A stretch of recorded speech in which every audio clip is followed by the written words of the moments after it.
الحمد لله وكفى وسلام على عباده الذين اصطفى أما بعد فأعوذ بالله من الشيطان الرجيم بسم الله الرحمن الرحيم اسألوا أهل الذكر إن كنتم لا تعلمون وقال تعالى كونوا مع الصادقين وقال النبي صلى الله عليه وسلم إنما شفاء العي السؤال أو كما قال رسول الله صلى الله عليه وسلم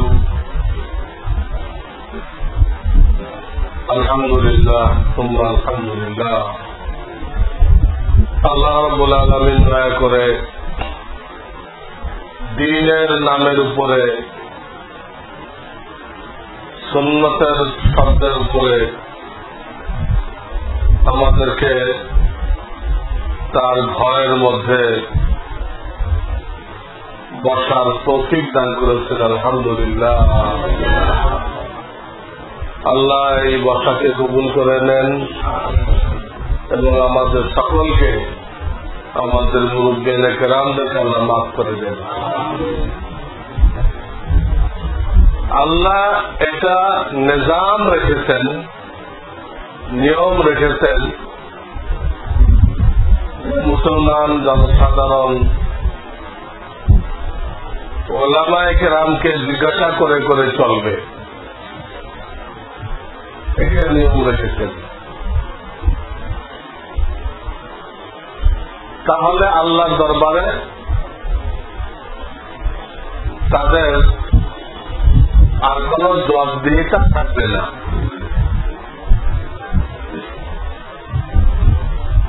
মুসলমান জনগণ যদি ওলামায়ে কেরামকে জিজ্ঞাসা করে করে চলে তো আল্লাহর সাথে সে মুক্তি পেয়ে যাবে।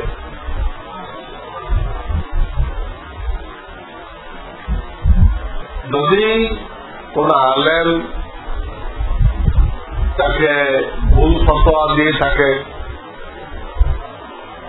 ওই দায়িত্ব ওই আলেমের উপর থাকবে,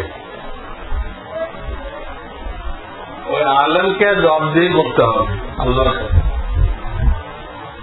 কিন্তু মুসলমান জনসাধারণ তারা জবাবদিহিতার মধ্যে পড়বে না, তাদের দায়িত্ব তারা পালন করেছে, তারা হক্কানি আলেমকে জিজ্ঞেস করছে,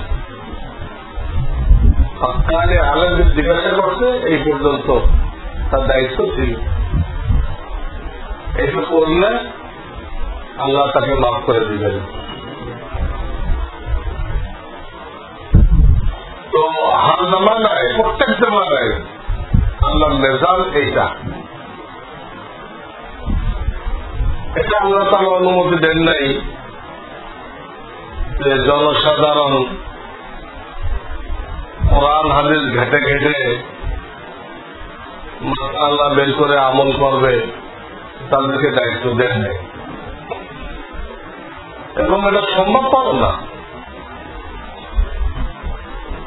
একে তো আল্লাহ দায়িত্ব দেন নাই এবং এটা সম্ভবপর না। এরপরও আমরা অনেকে আছি যে আমরা ওলামাদের উপরে আস্থা রাখি না,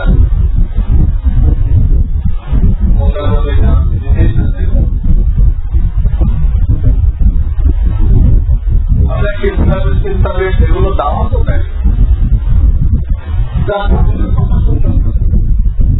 আপনি নিজে যাচাই করেন।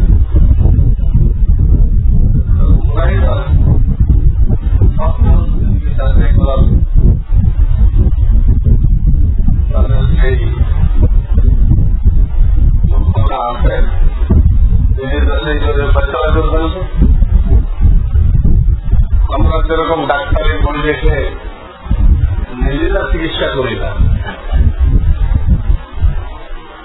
ডাক্তারের কাছে চলে যাই। ভালো ইংরেজি জানে, তাদের বই দেখে দেখে পরিবারের চিকিৎসা করতে পারবো। কাউকে দেখা যাচ্ছে ডাক্তারি বই পড়ে ডাক্তার না হয়ে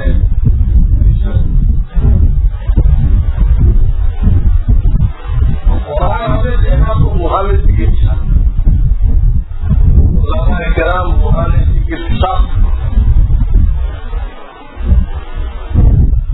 এখানে একই মশলা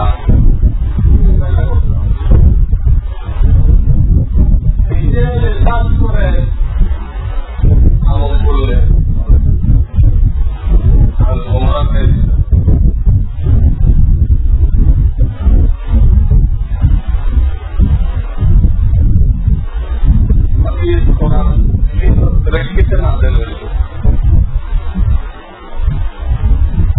আগে পরে অনেক ঘটনা থাকে,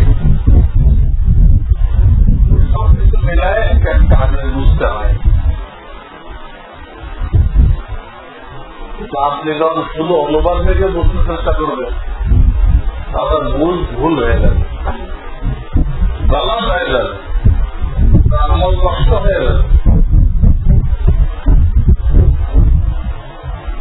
উদাহরণস্বরূপ আপনি হাদিস কিতাব করেন, তো আপনার সামনে একটা হাদিস আসবে, নবী করিম সাল্লাল্লাহু আলাইহি ওয়াসাল্লাম জুমার নামাজের খুতবা দিচ্ছিলেন।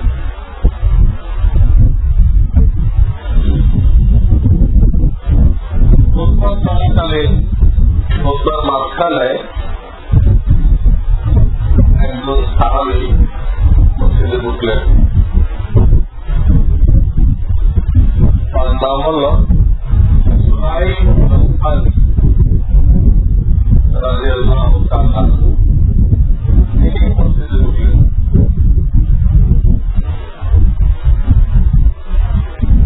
তখন নবী করিম সাল্লাল্লাহু আলাইহি ওয়াসাল্লাম খুতবা বন্ধ করে দিলেন এবং তাকে আদেশ করলেন তুমি শ্রীলঙ্কান বাহিরের দুই মসজিদ, যেটাকে আপনারা দুপুর মসজিদ বলেন, এটা পড়ে যাও। নবী করিম সাল্লাল্লাহু আলাইহি ওয়াসাল্লাম খুতবা বন্ধ করে বসে থাকলেন চুপচাপ, আর ওই লোকটাকে বললেন 2 রাকাত পড়ো। ওই লোকটা 2 রাকাত পড়লো, তার নামাজ শেষ পরে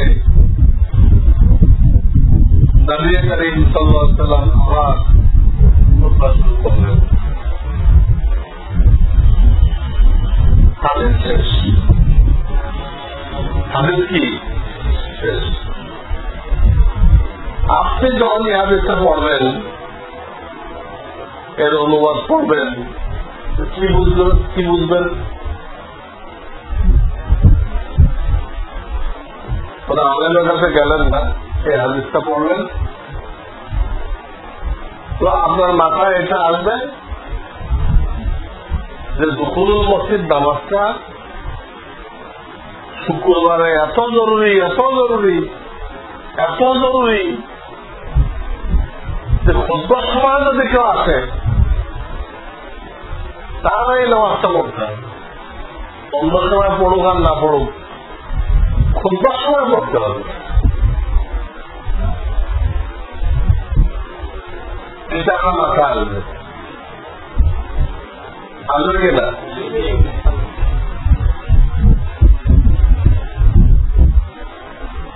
অথচ এতে অন্য সময় মুস্তাহাব, শুক্রবারেও মুস্তাহাব, কোন সময় ওয়াজিব না যে খুতবার সময় পড়বেন। খুতবার সময়ের ব্যাপারে তো হাদিস আছে, নবী করিম সাল্লাল্লাহু আলাইহি ওয়াসাল্লাম বলেন ইযা খারাজা আল ইমাম কালাম। যখন তোমার ইমাম মেম্বারে বসে গেল তখন তোমাদের আপসে কথা বলা হারাম, নামাজ পড়া হারাম,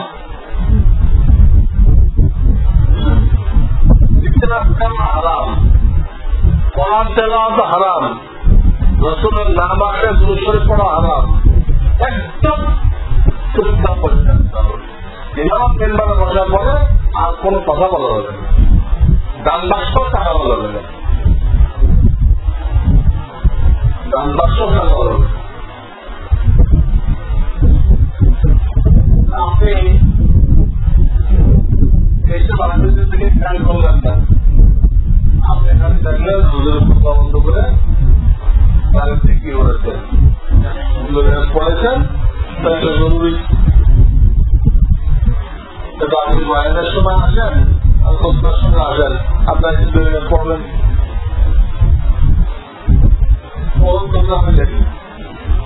আমার মনে মস্তিতে এরকম লোক আছে, তারা বয়ানের সময় আসলেও পড়ে, খোদবার সময় আসলেও দরজার পড়ে, বারান্দা দেখবেন। এই হাদিস দ্বারা তারা ধোকা দেয়। এই হাদিসটা বললাম আমি, এই হাদিস দ্বারা তারা ধোকা দেয়। এটা রসুলের আমল আর ওটা হল রসুলের ফরমান, কথা। কোনটা? ইমাম মেম্বারে বসলে কোনো কথা বলতে পারবা না, কোনো ইবাদত বন্দী করবা না। কিন্তু উম্মতের জন্য আম নির্দেশ, ব্যাপক একটা নির্দেশ। আর ওটা খাস একটা ঘটনা, ওটা খাস একটা ঘটনা।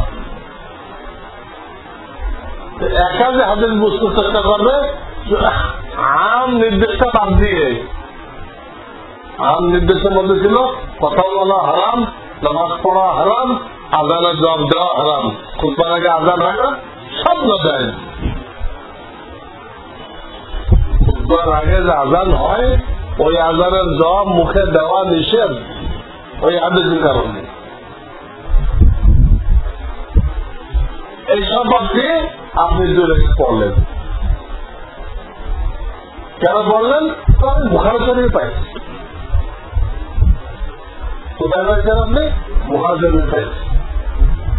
পাইলে হবে, বুঝতে হবে না। ওই হাদিসের ব্যাখ্যায় ওলামারা কি লিখছে? কারণ নবীর খুতবার মধ্যে এই 23 বছরে একজন লোক আইছে এমন তো না।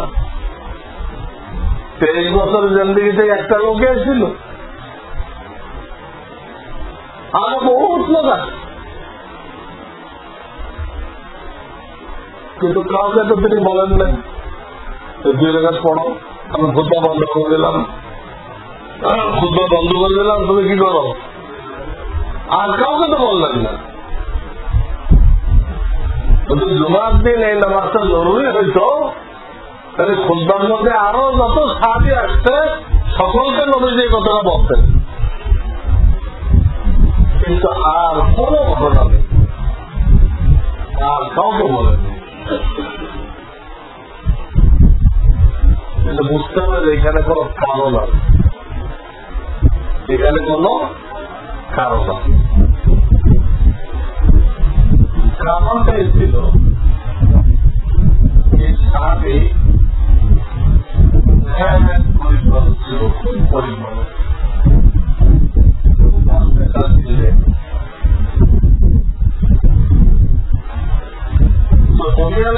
খুতবা বন্ধ করে তাকে দিয়ে নামাজ পড়াইলেন, রাতের বেলা সকলের দৃষ্টি তার দিকে এই লোককে হুজুরে খুতবা বন্ধ করে তাকে নামাজ পড়াইতেছেন, এই লোককে সবার দৃষ্টি তার দিতে। আর দৃষ্টি যখন যাবে তার পোশাক পরিষ্কার দেখলে কথা বুঝতে কারণ বাকি থাকবে না, ওই লোকটা খুব দুরবস্থার মধ্যে বুঝতে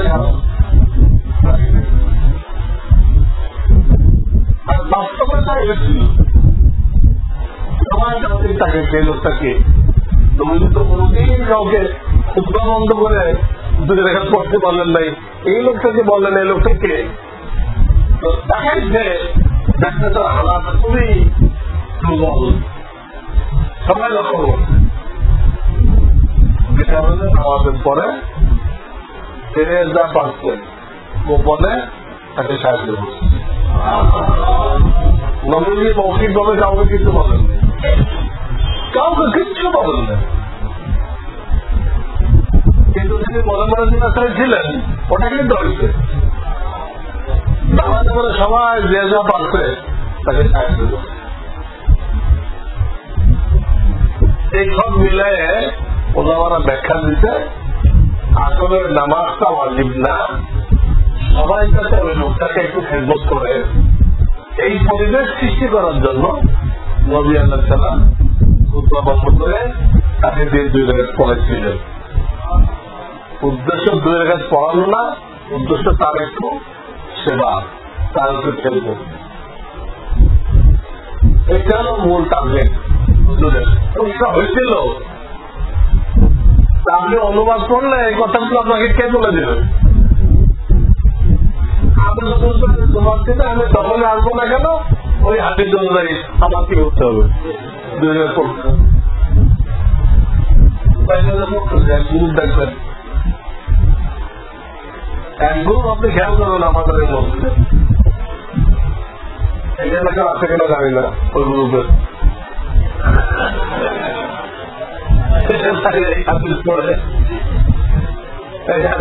গোমরা হয়েছে। থাকলে এটা মেনশন করার দরকার নেই, সে না বুঝে করছে। এটা হাদিসের অনুবাদ দেখছে,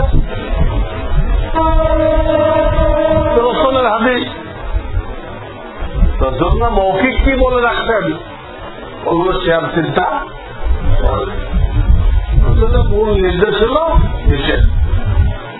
এইটা রসুল্লাহ বিশেষ একটা কারণে আল্লাহর পক্ষ থেকে ইঙ্গিত পেয়ে চিন্তা করেছে, আল্লাহর পক্ষ থেকে খারাপ ইঙ্গিত পেয়ে করেছেন, সব মানুষের জন্য না। এটা যদি এই হাদিসের উপরে আপনার আমার জন্য আমল করা যায় নেই, হাদিসে আছে, এই ঘটনা হাদিসে আছে, কিন্তু ওইটা দেখে আমল করা আপনার আমার জন্য জায়েজ নেই। এইরকম আমি কথা বলবো, বহু হাদিস বিশেষ কারণে বলতেন। একা যদি পাবেন একজনকে নবী আলাইহিস সালাম নামাজ শিক্ষা দিলেন, তুমি তাকবীরে তাহরিমা আল্লাহু আকবার বলে তাকবীরে তাহরিমা দেওয়ার পরে কয়েকবার সুবহানাল্লাহ পড়ো, সুবহানাল্লাহ সুবহানাল্লাহ সুবহানাল্লাহ কয়েকবার পড়ো, পড়ে রুকুতে চলে গেল। এই কারণে তালিম দিলেন, কোন তোলাফেরাত নেই।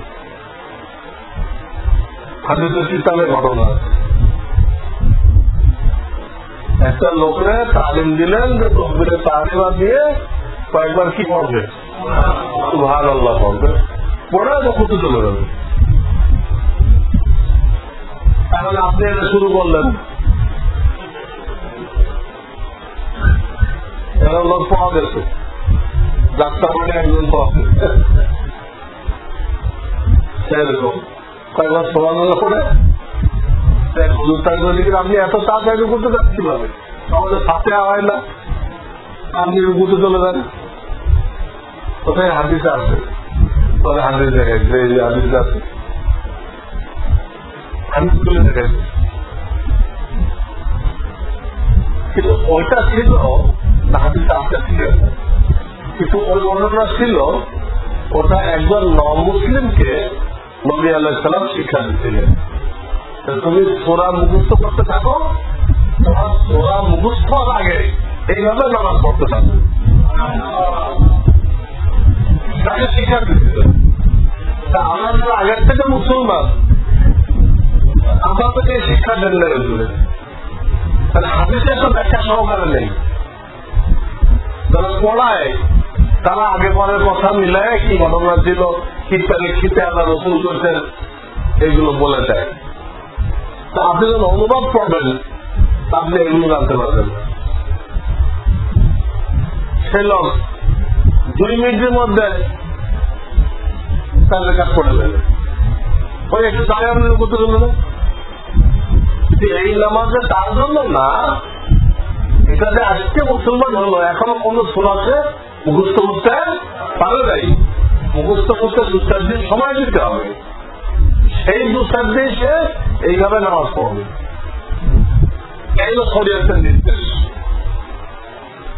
আপনি যদি হাদিস দেখে থেকে আমল করেন তা আপনি ওই মুসলিমের তা আমল করে গোমরা হয়ে যাবেন। ওই হাদিস আদৌ আপনার জন্য না। বহু ইচ্ছা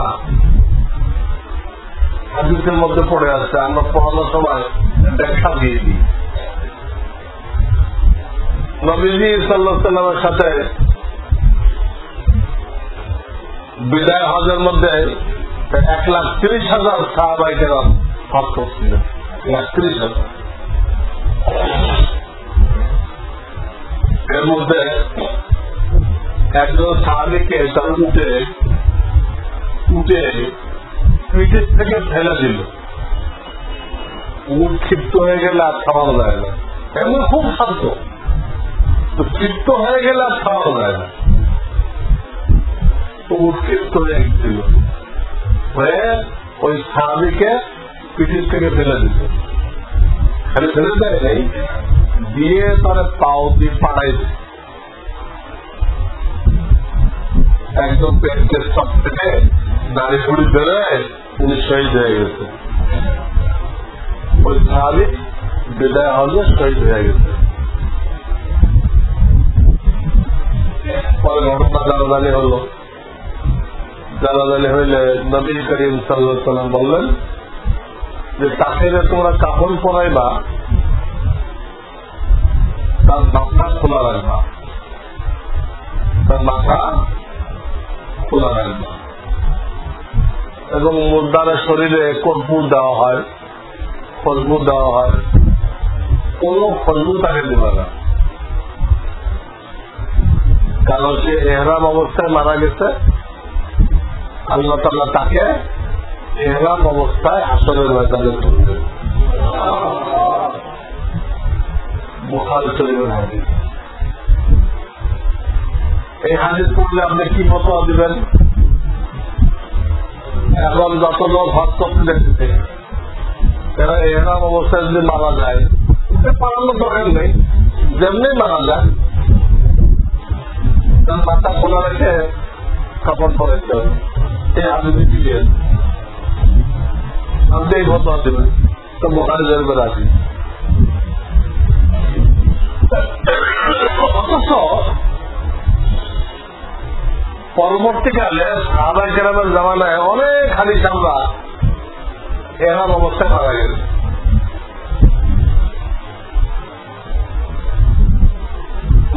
যে কোনো ভাবে মারা গেছে। কাউকে মাথা খোলা রাখা অবস্থায় তাদের কাফন পরানো হয় নাই এবং তাদেরকে কর্পূর লাগানো হয়েছে। হানুক আরবিতে বলে লাগানো হয়েছে। এখন আপনি কি বুঝবেন? আপনি ওই হাদিস দেখলে তো ফতোয়া দিবেন যে মুহররমকে মাথা খোলা রেখে কি করতে হবে? হ্যাঁ, কাপড় পরে ওই অবস্থায় কবরে রাখতে হবে, চেহারা খোলা থাকবে।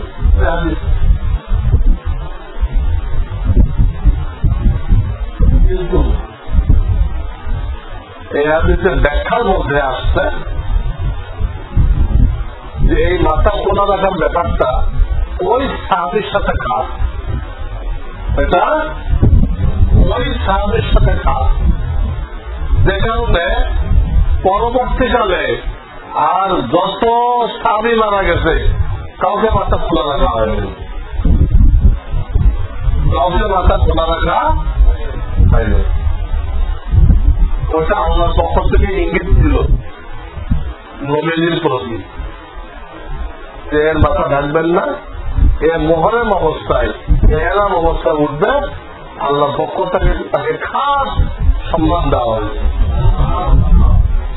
আল্লাহর পক্ষ থেকে দেওয়া হয়েছে, আল্লাহ এটা তার নবীকে জানাই দিচ্ছেন, নবীকে ঘোষণা করেছে।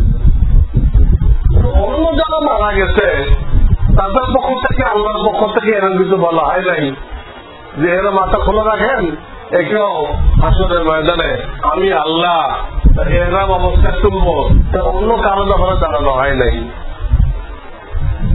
সবাইকে মাথা ডেকে কি করা হয়েছে, কামান বলানো হয়েছে। আপনি ওই হাদিস দেখলে আর একটা উঠতে গেলে গোমরা হবেন কিনা, আমি কথা বলবো, আপনি এরকম একটা দুটো বলুন, আপনি পড়তে গেলে গোমরা হবেন। এজন্য কিতাব লিখছে আল হাদিস মুদিল্লাতু ইল্লা লিল ফুকাহা। তো কেউ ফকিহ না হয়, দিনের গভীর জ্ঞান না রাখে, তো হাদিস দ্বারা সে গোমরা হয়ে যায়। আল হাদিস মুদিল্লাতু ইল্লা লিল ফুকাহা। আরেকটা হাদিস বলে শেষ করি। বাদশাহ নাজাশী তিনি মুসলমানদেরকে জায়গা দিচ্ছিলেন। মুসলমানরা দ্বিতীয় হিজরত করে মদিনায়, দ্বিতীয় হিজরত করে কোথায়? মদিনায়। প্রথম হিজরত করে কোথায়? আবিসিনিয়া। মুসলমানরা কাফেরদের নির্যাতনে প্রথম হিজরত করে কোন জায়গায়? হাবাসা। এটা যা সৌদি আরবের পশ্চিম পাশে যে সাগর আছে ওটাকে লোহিত সাগর বলে, ওই সাগরটা পাড়ি দিলেই কিন্তু কি এই হাবাসা। ওদের হাত করা খুব সহজ, সাগর পাড়ি দিলেই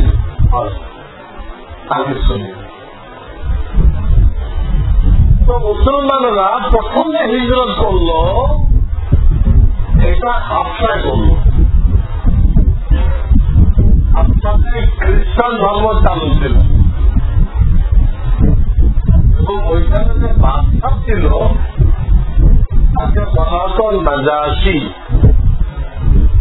বইতে লেখে নাজাশী, বইতে লেখে নাজাশী,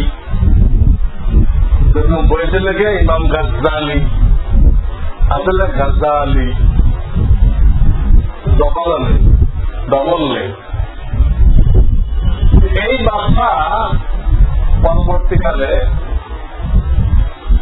খ্রিস্টান বাদশা, আপনার খ্রিস্টান বাদশা পরবর্তীকালে মুসলমান হয়ে গেছিলেন।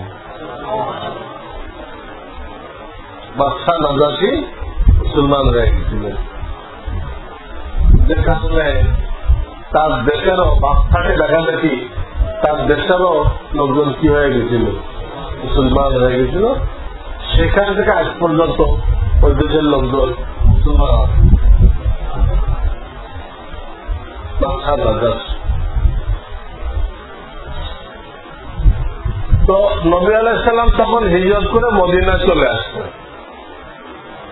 দ্বিতীয় হিজরত, প্রথম হিজরত হয়েছে হাবশায়, দ্বিতীয় হিজরত হয়েছে কোথায়?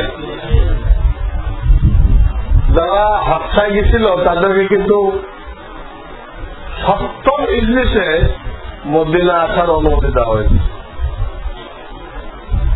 সপ্তম হিজরিতে 7 বছর তারা রাসূলুল্লাহকে পায় নাই।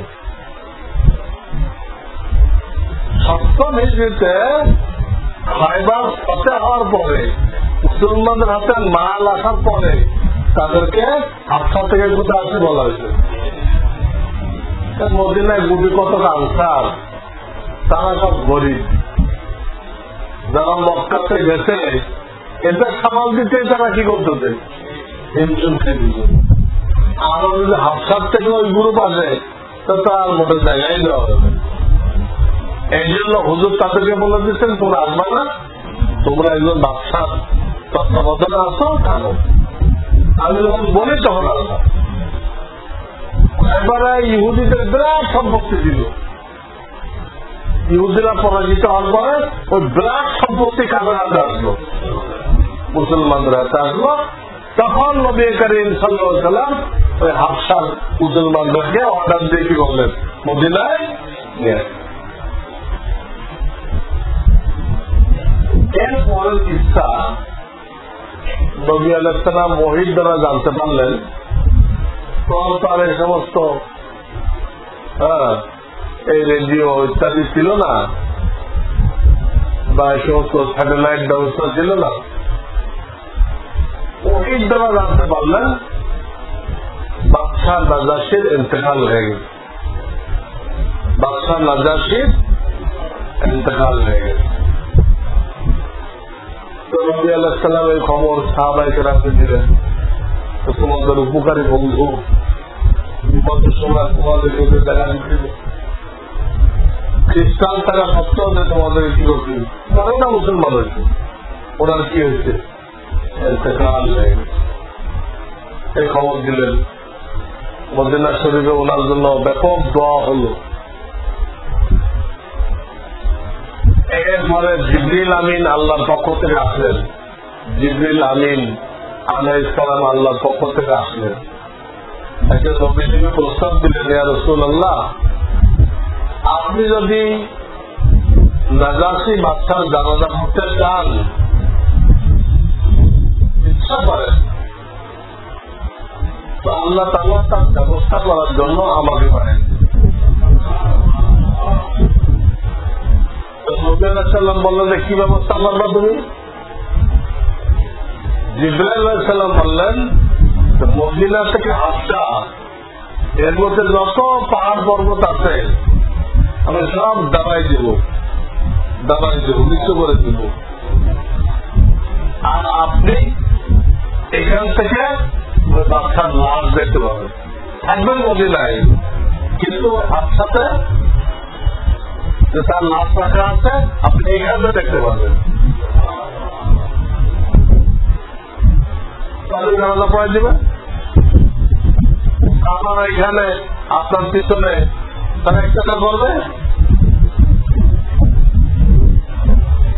এই ব্যবস্থা করার কথা শুনে নবীজি রাজি হয়ে গেলেন, ঠিক আছে তুমি আমার জন্য ব্যবস্থা করো।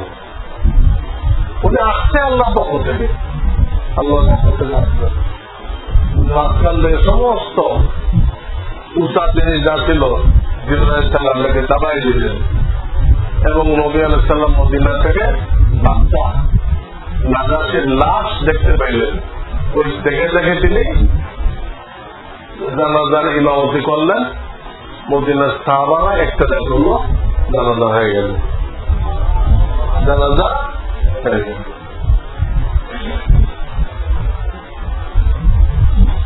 কিন্তু আরো বহু সাহাবী বিভিন্ন কারণে মারা গেছে,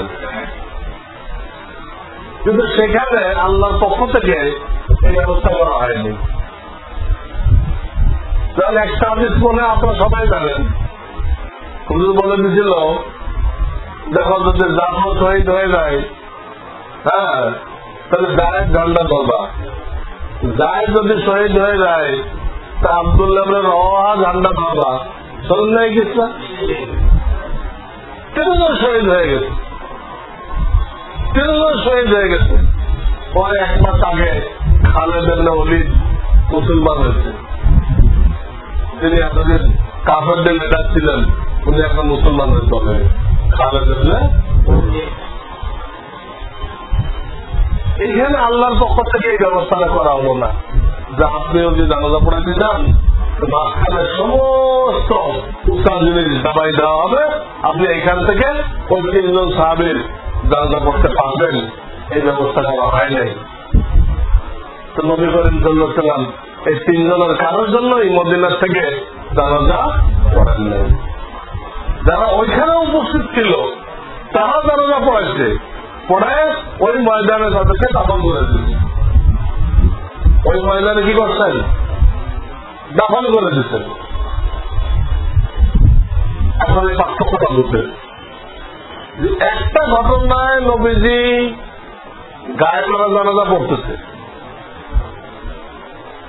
কিন্তু ওই একটা ঘটনা বাদে প্রচুর যুদ্ধের মধ্যে, যেসব যুদ্ধের নবী করে সাল্লামের যাওয়া হয় নাই, যাওয়া হয় নাই, সেখানে সাহাবায়ে কেরাম শহীদ হয়েছে, অত্যন্ত প্রিয় সাহাবায়ে কেরাম শহীদ হয়েছে, কিন্তু নবী করিম সাল্লাল্লাহু আলাইহি ওয়াসাল্লাম মদিনা থেকে তাদের জন্য গায়ে বাঁধা জানাজা পড়লেন না।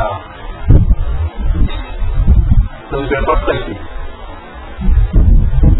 ওনার জিন্দেগিতে একটা ঘটনায় পড়তেছেন, অনুরূপ ঘটনা অনেকগুলো ঘটছে, সেগুলো তো করতেছেন না। ব্যাপারটা এই যে ইসলামে জানাজা পড়ানোর জন্য মূল শর্ত হল ইমাম মাইয়িতকে দেখবে। ইসলামের মূল নির্দেশ হল যে ইমাম জানাজা পড়াইবে, লাশটা সামনে থাকতে হবে, যে এই কাপড় পড়ানো এটি হল বোঝা, এই ছাড়া থেকে ইমামতি করতে পারবেন, ইমামতি করতে এটা হল মূল থিওরি। এই থিওরির কারণে নবীজি কোন ক্ষেত্রে যারা বিভিন্ন যুদ্ধে যায় মারা গেছে তাদের গায়ে বাঁধা জানাজা পড়েন নাই, গায়ে বাঁধা জানাজা পড়েন নাই। একটা জায়গায় ব্যতিক্রম কেন হয়েছে? ওটা আল্লাহর পক্ষ থেকে একটা ইন্তজাম করা হয়েছিল, একটা ব্যবস্থা করা হয়েছিল। নবীজি মদিনা থেকে ওই বাচ্চার নাজাসির লাশ দেখতে পাচ্ছেন, আল্লাহর পক্ষ থেকে ব্যবস্থা করা হবে, আল্লাহর পক্ষ থেকে ব্যবস্থা করা জানলে কি দেখতে পাচ্ছিলেন, জানাজা পড়েছেন। তাহলে আপনি যদি ওই একটা হাদিস জানেন, আপনিও গায়ে বাঁধা জানাজা চালু করে দেবেন।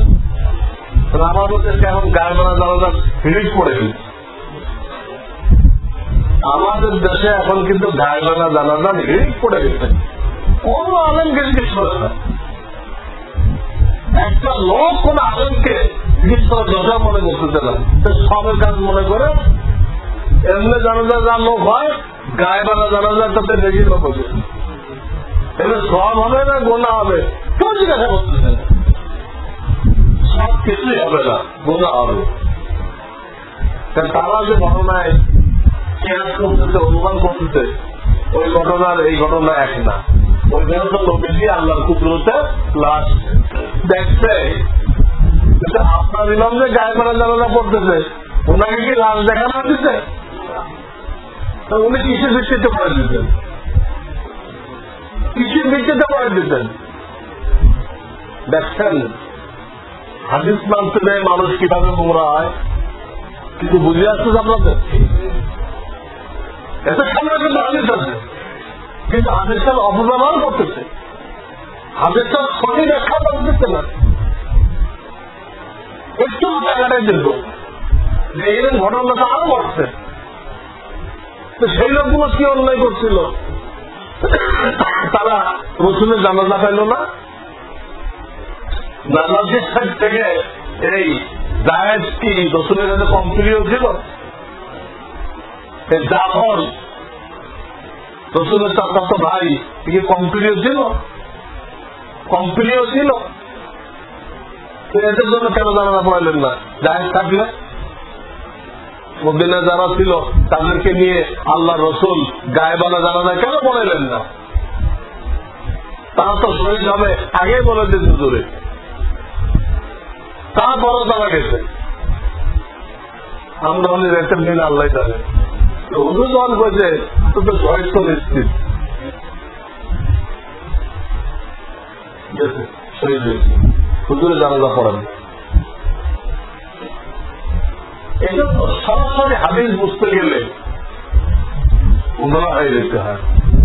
আজকের অধিকাংশ মানুষের টেন্ডেন্সি হাদিস দেখে দেখে আমল করে, অধিকাংশ মানুষের টেন্ডেন্সি, বিশেষ করে জনৈক চিন্তাবিদ, ইসলামী চিন্তাবিদ, উনি এটা জোর দিয়ে গেছে। ইসলামী চিন্তাবিদ জোর দিয়ে গেছে। আমাদের দেশে যারা ওই চিন্তাবিদের অবস্থারই আছে, তারা কোন আলেমকে জিজ্ঞেস করে না। তারা নিজেরা হাদিস দেখে দেখে আমল করে, আর নিজেরাও গোমরা হয়, আর জনগণকেও কি করে, গোমরা করে। এই জন্য হাদিসে থাকলে আমল করা যাবে না, হাদিসে থাকলে সব পাওয়া যাবে না। হাদিস বুঝতে হবে, যেটা জায়েজ থাকলে আরো কত সাহাবী শহীদ হয়ে গেছে, কারোর জন্য কেন পড়া হলো না, একটা জায়গায় কেন পড়া হলো? এখানে অন্য কোন বিষয় আছে যে বিষয়টা অন্য ক্ষেত্রে ছিল। আল্লাহ তাআলা আমাদেরকে এই পার্থক্য বোঝার তৌফিক করুন। আমরা হাদিস দেখে নিজে আমল করার জন্য